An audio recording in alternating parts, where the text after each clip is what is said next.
जय भीम जय महाराष्ट्र। मी Sagar Sonkamble, Republican Party of India Digha विभाग अध्यक्ष।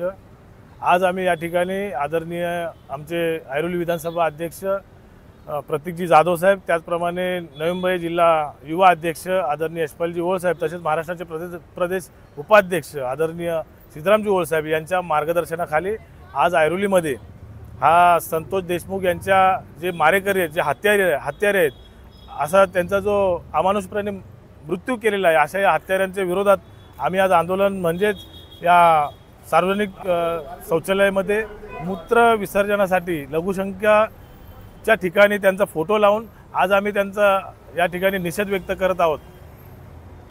निषेध असा जे सरपंच संतोष देशमुख आहेत त्यांच्यासोबत जो अमानुष्य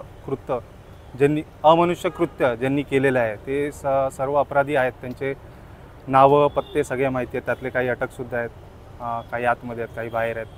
पण ह्यांच्या विरोधात आज आम्ही एक नवीन मोहीम घेतलेली की ह्यांनी ज्या प्रकारे त्यांचा टॉर्चर केला असं बोलू शकतो, किंवा ज्या प्रकारे त्यांची वागणूक दिली, त्यासाठी आम्ही आज ह्यांचे फोटो छापून सार्वजनिक शौचालयामध्ये त्यांना मूत्र विसर्जन करण्यासाठी त्यांचे फोटो टॉयलेटमध्ये लावलेले आहेत। तर अशा प्रकारचा हा निषेध आम्ही आज व्यक्त करतो आहे आणि या सर्वांना फाशी व्हावी अशी आमची मागणी आहे।